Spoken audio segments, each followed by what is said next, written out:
আসসালামু আলাইকুম। আজকে আমরা যে ভিডিওটা দেখব সেটা আমাদের জন্য অনেক জরুরি। আমরা দেখতে পাচ্ছি একটা শিশু আমাদের রোগী, সে কথা বললেও এবং শ্বাস নিলেও বাঁশি বেজে উঠছে।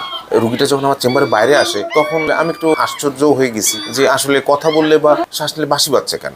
আসলে তার খেলনার ভিতরে যে বাঁশির অংশটুকু বাজানোর সময় তার শ্বাসনালীতে চলে গেছে। স্বাভাবিকভাবে শ্বাসনালীর ভিতরে যদি বাতাস যায়, বাঁশির ভিতর দিয়েও বাতাস যায়, কথা বললে এবং শ্বাস নিলেও বাঁশির আওয়াজ হচ্ছে। সেই বিষয়টা অনেকের কাছে আনন্দদায়ক হলেও কিন্তু বাচ্চার কাছে বা বাচ্চার বাবা মার কাছে বা আমাদের কাছে এটা খুবই কষ্টের বিষয় এবং খুব দ্রুততার সাথে ব্যবস্থা গ্রহণ করি এবং শ্বাসনালী বা ট্র্যাকের ভিতর থেকে বাঁশিটা আমরা বের করি। একটু মাথায় রাখতে হবে যে শ্বাসনালীর একটা অংশের নিচের দিকে কিন্তু আমাদের ফুসফুস থাকে। যখন সেটা শ্বাসনালী পার হয়ে যে ফুসফুসে চলে আসে তখন এটা কিন্তু নাক কানগুলো আর থাকে না, তখন সেটা বক্ষব্যাধির রোগী হয়ে যায় এবং আমাদের চেস্ট স্পেশালিস্টের কাছে রোগীগুলো আমাদের রেফার করতে হয়। এখন আমরা যদি এই রোগীগুলোকে প্রাথমিক পর্যায়ে পাই এবং এটা যদি শ্বাসনালীর দিকে থাকে তাহলে আমরা বের করা সম্ভব, অথবা এটা আমাদের ঢাকায় বা বক্ষব্যাধি সেন্টারে রেফার করতে হয়। সেক্ষেত্রে রোগী অনেক সময় খারাপ হয়ে যায় শ্বাসকষ্টের কারণে। এই জন্য অভিভাবকদের কাছে আমাদের পরামর্শ থাকবে যে বাচ্চাদেরকে ভালোবেসে খেলনা আপনারা অবশ্যই দেবেন, কিন্তু ছোট ছোট জিনিসগুলো, বাঁশি, গাড়ির চাকা বা ছোট নাট, এগুলো যদি তার শ্বাসনালীতে চলে যায় শ্বাসকষ্ট হতে পারে। সেক্ষেত্রে অবশ্যই নাক কানগুলো ডাক্তারের দেখাতে হবে এবং যদি উনি রেফার করে বক্ষব্যাধি হাসপাতালে যাওয়ার জন্য সেটা গ্রহণ করতে হবে, না হলে কিন্তু বাচ্চার জীবন সংকটাপন্ন হয়ে যাবে। আশা করি ভিডিওটা আপনাদের অনেক কাজে লাগবে। ধন্যবাদ সবাইকে